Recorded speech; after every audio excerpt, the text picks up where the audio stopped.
You have plenty of them. I'll pay you the difference. Well, I've only got this is my. So what I got now? Oh yeah, now this is 2 unopened 20s, and I got an open 20. I was all excited about my first Pappy find ever, and then you shit on it.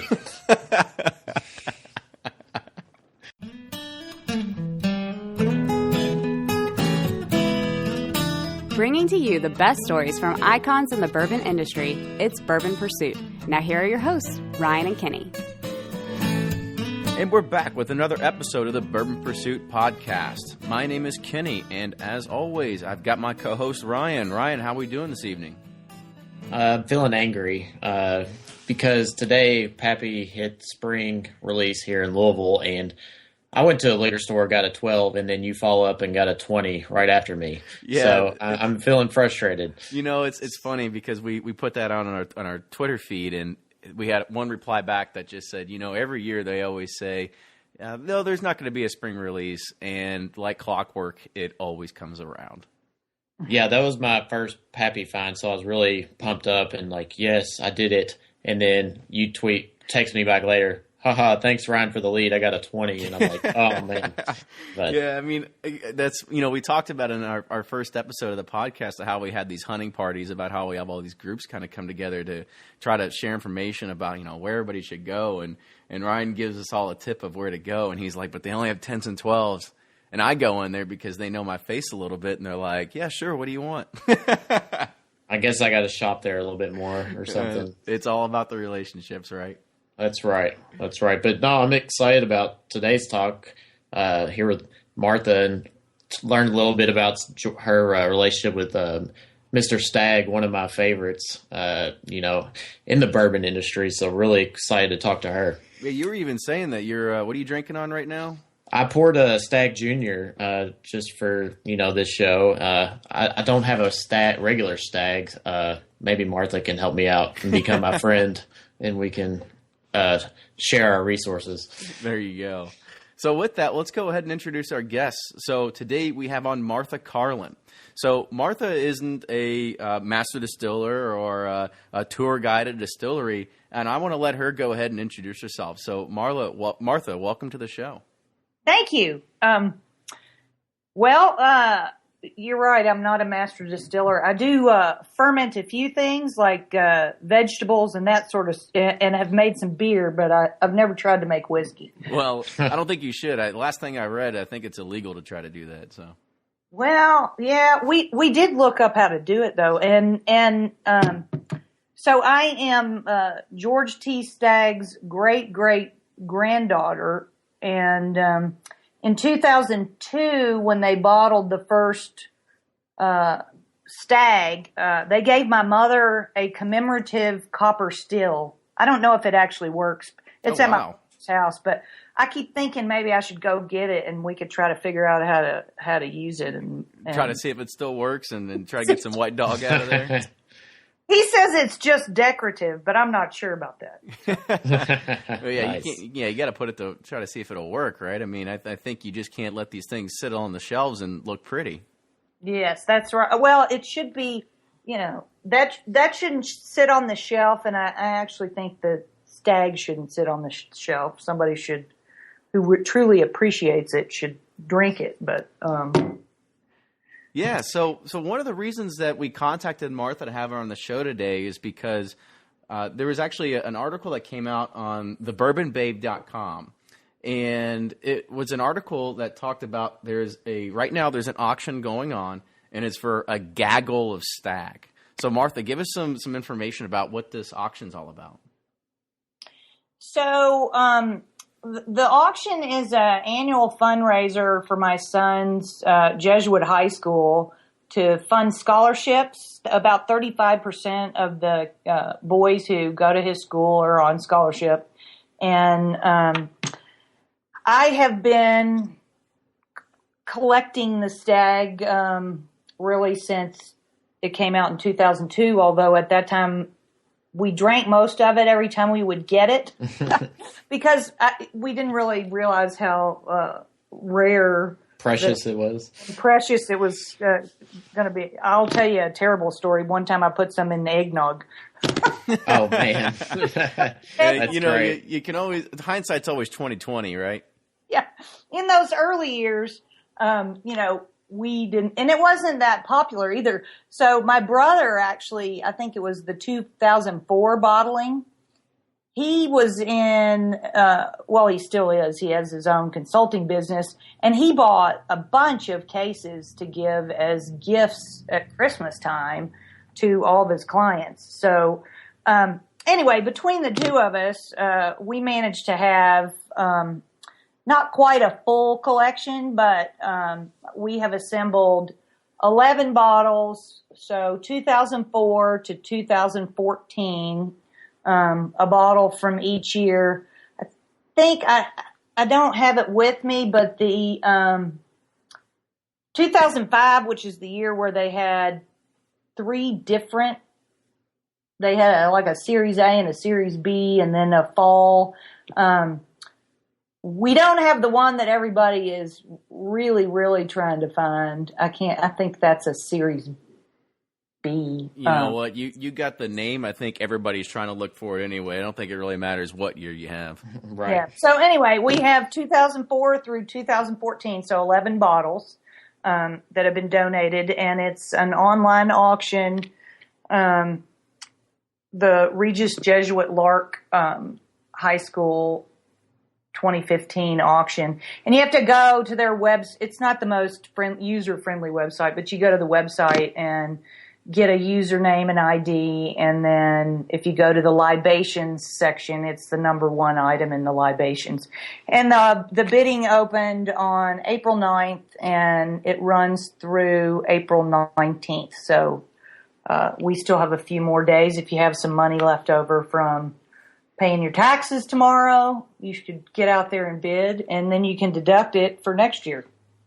See, that's perfect. Awesome. I think we all probably could have used that advice before we got the. Yeah, before I filed mine today. Exactly. I'm like kicking myself today now. Wish I knew about this sooner. But yeah, it looks like there's a minimum bid. It starts at $3,000. So what's it up to about right now? It's at $3,750. The last time I checked, I may try to see if I can check while we're on here. But well, it's all good. I think that's going to give our readers or our listeners a very good understanding of how valuable this can be or what it should be. So I guess let's also kind of talk about your past and your history, right? So you are the great great granddaughter of George T. Stagg, and I guess did you have a lot of kind of a bourbon kind of family growing up? Was there a lot of things that were very centric around it, or was it maybe just in the past few years where you recently discovered that it was bigger than you thought it was? Well, we just grew up in Frankfurt. The distillery was just, kind of part of our history, but the family sold the distillery during Prohibition, but it is the only, I think, the only or the longest continuously operating distillery. It did continue to operate throughout Prohibition because you could get whiskey with a doctor's prescription. I think there were about 4 million of those written. But and that was still the Stagg Distillery during Prohibition, correct? It was the Stagg Distillery during Prohibition, and then I'm not sure when it changed over to Blanton, I think, was next. Mm-hmm. And then what's the current day Buffalo Trace? The current day Buffalo Trace. And there was a period of time in there where the Japanese owned it for a while. So a lot of the, actually the Blantons with the horses on the top of it, mm-hmm. They do a special bottling of that where most of that actually goes to Japan and has a Japanese, a certain label for Japan. Oh, yeah. It's definitely one of the harder ones to come by. It's called Blanton straight from the barrel. So it's actually a barrel-proof Blanton's that you can't get here in the States. Yes. But, growing up in Frankfurt, we it seems like almost every morning, of course that was a long time ago, I could smell the sour mash when I was out waiting at the bus stop. And when I was a kid, I thought it smelled terrible. And now every time I come home, I think it smells great. It smells like home. I have the same feeling. I'm from Bardstown, and growing up, I was like, what is that awful smell all the time? And now I'm just like, embrace it. I'm like, oh, I'm back home. I can smell this awesome mash. Well, see, I live in Louisville, close to the Butchertown, and it smells like shit. Yeah, Butchertown always smells like Butchertown. You never want to be around it. So. Yeah. We would also go down to, my dad would go down to the distillery and get the old barrel staves or from the lids of the barrels, and we use that as kindling for our fire. So you can really light a fire fast with that, and it smells good too. Nice. So I guess that's one of the perks of kind of growing up around Frankfurt is that you had access to all that sort of stuff. But, with your family around Frankfurt, I mean, I guess, did a lot of people like kind of grow up in the bourbon industry around there? Do you still have family into it? So, George T. Stagg's son, Frank Stagg Sr., he actually went back to work for the distillery a few years after it was sold. And he was the treasurer and something else all the way through until he died in the 1940s. So he stayed working there through that time. His son, who was my grandfather, Frank Stagg Sr., I think worked as a night watchman when he was younger, because I still have his the distillery night watchman's badge. And then, I mean, I guess that's a good topic to kind of bring. You sent us this PowerPoint for any of our listeners. You sent us this PowerPoint before we came on and had all these vivid images and descriptions of your family and the Staggs. And I guess that was one of the things that you showed us was that badge was the night watchman's badge. Yeah, it's kind of cool. It's number 9. I don't know how many watchmen there were, but I imagine they had to keep a pretty tight watch over things. But as I was researching to put the presentation I sent you together, I did that at the Legends of the Industry dinner at Buffalo Trace in January. I came across an interesting story. My mother has a lot of historical papers, and my great-great-grandfather still down that Stagg branch, but a different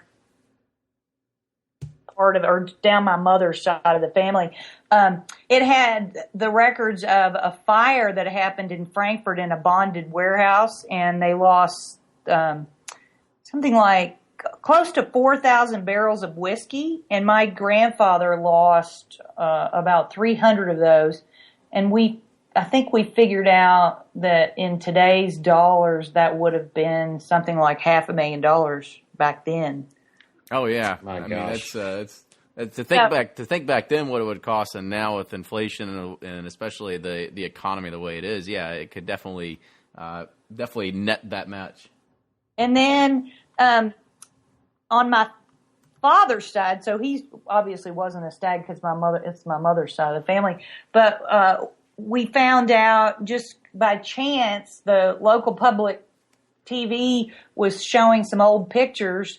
And one of the pictures was of my father's mother, and he remembered when he was a little boy, my grandfather was off at the war, and his mother, the whole bottling plant was all women, and his mom worked in the bottling plant, and they had a photograph of her bottling the whiskey. So, I had that. So we had people on both sides of the family.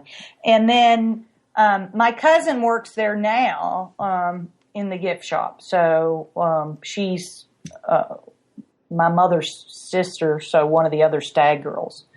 But there were the last generation was 3 women, so there's no male Stagg left. Gotcha. Okay. So I guess is there maybe going to be another tradition going on? Do you have? I guess you already said you have a son. Do you think he might follow in the footsteps of his great great grandfather or anything like that? Well, you never know. He's the one who I got him fermenting the beer, and he made some pretty good beer, and he was only 16. I don't know if I on here. We don't have to cut it out, but we won't now. I think that's too good. That's a gem right there. So he was actually at his Jesuit high school. There was like the history of the world and 6 beverages or something. I can't remember what it was, but it was the different fermented beverages and how they had changed the world. And so I proposed an idea that we would try to make each one of them. But so far, we've only made the beer. That sounds like a good project. A little behind. Well, I mean, you do know that bourbon is America's only native spirit, so I think you probably should at least give him that sort of background in history, so he can experience his family roots. That's true, and there are a lot of boutique distillers out here in Colorado that are kind of experimenting with different things, and I chuckled a few years back. It was probably 3 years ago. I walked into the local liquor store, and back on the shelf was this bottle of Stagg sitting there. And I have no idea. They had no idea what they had, obviously. So I grabbed it and walked up front to pay for it. And the guy said, "Oh, you should get you some Stranahan's." And I looked at him. I thought, "Oh, you have no idea." I'll pass on that. I appreciate the offer. Oh, you fool!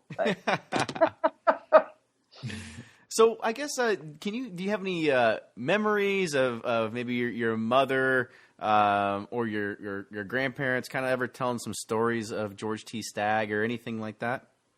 I don't, because he actually died when he was fairly young. He died at the age of 59. So he died before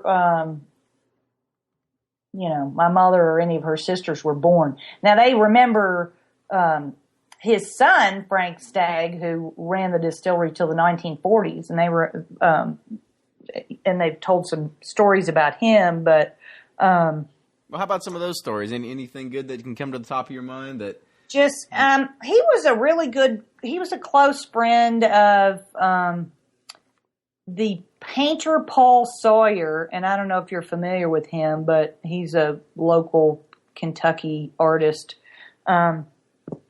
And he was kind of the starving artist at the time, so my great-grandfather would give him, buy his paintings, and to give him pocket money, and they hung out a lot. So we actually have one of the largest collections of original Paul Sawyier paintings in the family, just from him trying to support Paul Sawyier. But both he and his dad, George T., were big fishermen. And they used to go to the coast and go down to Florida to go fishing. And I believe in some of the papers it showed that he had a yacht down in the Gulf or in the Florida Keys area. So that was kind of interesting. And I had some of the old photographs of some of the fish he caught when he was deep sea fishing. So I guess with that, I mean, were you doing a lot of this research to find all this, whether it was on, whatever kind of family tree website, or is your mom kind of a big buff into it as well? Well, a lot of this was in my mother's papers. My mother passed away in 2006, so she wasn't really around for me to ask. Now, my aunt, my mom's sister, who's 89, is still alive, but we went through some of this, and she actually, told me some of the stories about my great-grandfather Stagg. But most of what I got, the research was in the papers that my mother had, just boxes and boxes of these old papers, which is kind of interesting. One of them, there was a clipping of the death notice of George T. Stagg when he died, because they mentioned that he was one of the richest people in that section of the country, which I guess would be a whole lot of money back then, because it was 1880. Mm-hmm. I think. And we're just wondering what happened to all the money. Yeah. It was funny. Even like before we were coming on here, I was just like, I looked at Martha on LinkedIn, and she's like an investor and all this other kind of stuff. I was just like, but I don't want to go talking about because you said, within the PowerPoint, it said like, this article it said, he was a very, he left a lot of riches to his family, and I was just like, well, I don't want to sit there and ask her if like she's old money or something. He laughed. But he had a second wife. And, I don't know if the money went there or, went all to Paul Sawyer. Or, well, the 1920s weren't too long after that. So, they could have lost a lot in the stock market, I guess. Oh, yeah. So, but there's nothing left for me. There was nothing left. You did everything you did on your own, right? That's right. Oh, right. So I guess there's another picture that's in this PowerPoint, and for anybody that for any of our listeners, we're gonna put, if we can with permission, put some of these pictures online so you guys can see them on our website. Sure. But we there's one with a lock of hair and looked like a folded sheet of paper. Can you explain what that's about? Well, this was really interesting. So it was I found this. There was like a tin box of some of his things, and that's where the article about his death was. But this envelope said this envelope was found in the back of one of his picture frames that sat on his desk, and it's a recipe for a sedative. So, and then it had a lock of hair folded up into it, which, seems kind of unusual to me, but I have no idea. But I just thought it was kind of fascinating that he had this concoction of a sedative in the back of his picture frame. I mean, I guess back then it was all about experimentation. They didn't have the luxuries of modern medicine because, I guess cocaine was okay back then, right? So might as well just throw some other things together and figure out what's going to stick. Yeah, and then when you read it, I can't really even tell exactly what the formula is. It has some kind of salt and some Camp X and something A-phenol, or I don't know what it is. But anyway, I thought it was pretty fascinating that he had that. He had that in there. And then, so George T. Stagg actually died in Baltimore. Is that correct? Yes, he did. And I have still been trying to poke around and find out why he was in Baltimore. And I have yet to find anything out about that. Any ideas? Yeah, that's what I was kind of wondering. Any kind of theories? He could have been fishing there. Because along that coastal area, some of the pictures appear to be more, coastal along there. The other thing is, his son went to school back east somewhere, and I'm thinking that may have been in the Baltimore area. But he's actually buried in Richmond. So he lived in Richmond. Then he went to St. Louis. So he was born in Richmond. He moved to St. Louis, and he was actually he worked for a liquor distributor there.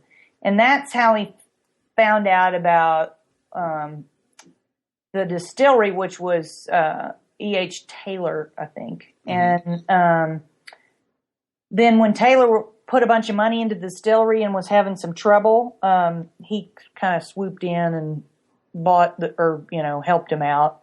But they didn't get along too well after that. It kind of seems there's that I mean, I think that happens with a lot of things in history, right? Between a few other different distilleries where, they all kind of come together and then they all go separate paths. And then, I mean, not only that even E.H. Taylor came up with his own line of trouble where he left the E.H. Taylor brand behind and went and opened up Old Taylor. Even though they're owned by the same thing, or, it's the same name.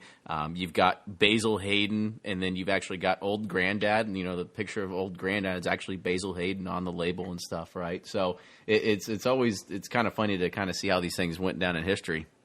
Well, and then you'll really get a chuckle out of this, because a big part of my career has been in real estate. And one time while I was home visiting during the big downturn, I was poking around, and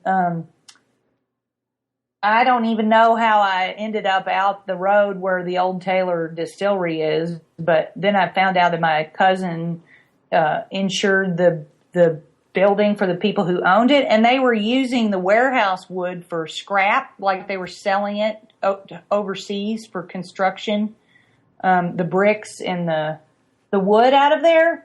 And I actually looked into trying to buy it and went out and spent an afternoon kind of poking around. I thought, well, wouldn't that be neat if I got into the bourbon business? But it looked to be a rather large undertaking, and not being from the business, I thought that probably wasn't a real smart idea. Yeah, and now they're getting ready to reopen it too. So Old Taylor's getting a revitalization. They're getting ready to have the first woman master distiller is actually going to take care of it. So it's going to be turning over a new leaf there.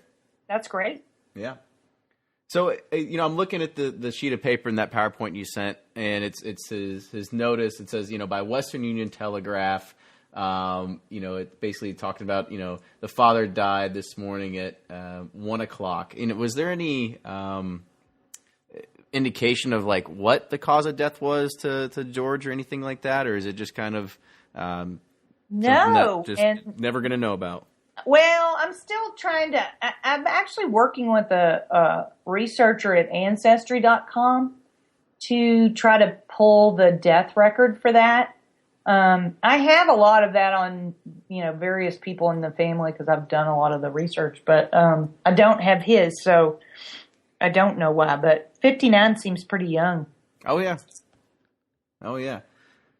So I guess it's another thing. It's really kind of cool how you're able to find all of these different documents. Or is this just something that you kind of talked about earlier? Your mom just kind of was like, I don't want to say a hoarder, but she was holding a lot of these things, or did you have to go and dig around through like the archives within Baltimore to find any of these things?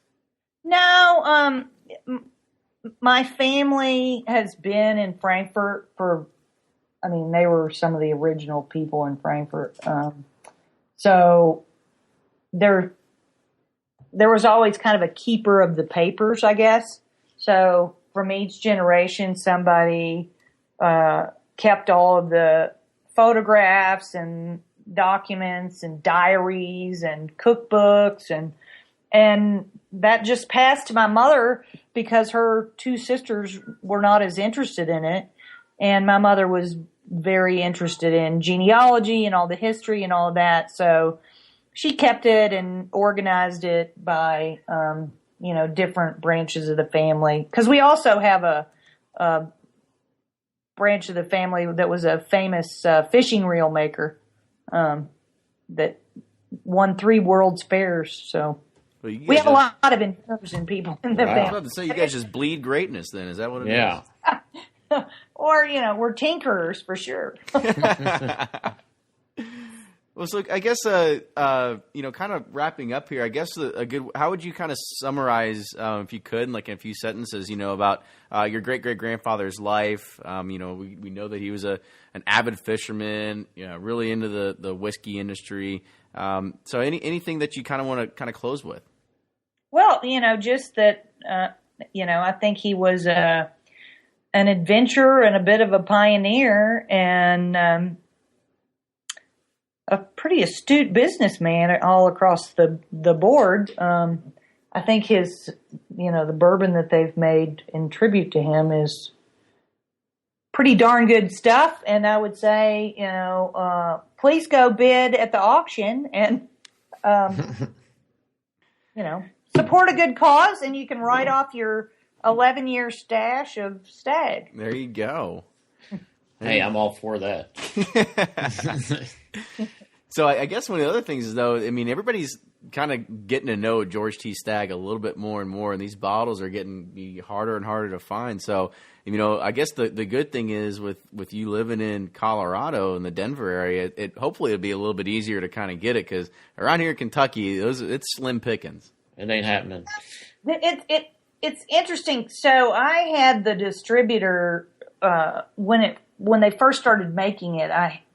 It wasn't sold in Colorado, and we worked with Mark Brown and Chris Comstock to get some distribution out here so that I could have mine shipped out here because it's too hard to ship it. Oh yeah, illegally. Little hard to do that. There's some red tape involved. Last I heard, there's a lot of red tape involved. So they started shipping it here, and as it started to build a following, the liquor store where I would pick mine up, they would get a larger allotment. And a couple years in a row, people lined up outside the liquor store and they let them buy one bottle each. And last year, I knew that the Stagg was out. I knew that because all my relatives at home had gotten theirs, and I still hadn't gotten my call about where mine was. And we had a little bit of a scuffle. But I heard that what some of the distributors are just taking a little bit longer to get it out in different areas. So anyway, it was about a month. It was about a month later than it usually was, and I was getting pretty stressed out. You're getting antsy. Get any, but the liquor store actually didn't get any except the bottles that I had gotten. Oh, so there you go. It's good to see. We were talking about it earlier with the Pappy. It's good to know people, right? You're able to get those connections. Well, it's funny because my brother lives in North Carolina, and he drives home to Kentucky to get his. And when he went to get his this past year, he stopped by. There's a little wine and bar right on Broadway there in Frankfurt, and they have Pappy's if you want to get a taste of Pappy's. But anyway, he went in there and traded him a bottle of Stagg for one of their bottles of Pappy. And then he actually, I think he called Julian Van Winkle and because he had a client who was really looking for a bottle. So, I mean, it's nice to have the Stagg name if you need to get yeah, drop that name. We'll get you far in this business. That's my brother's middle name. So my brother's name is Frank Stagg. So I tell you, Cecil doesn't work really well for me, having that last name. Yeah, well, for me, they always ask me if it's coolers or lanterns, what kind of business I'm in. Oh. Yeah. As being a Coleman. That's right. I get it. I have a few Coleman lanterns. Well, I would say, I wish I could say you could thank somebody in my family, but I have zero connections to them. Oh. So I guess to kind of wrap it up, you've got this gaggle of Stagg out here, and have you tasted pretty much like everything within all these years? I mean, I know you said you used to do bastardous things and mixing with eggnog. I sure hope you've learned your ways since then. But is there any one that you would say stands out above the rest? Oh gosh, the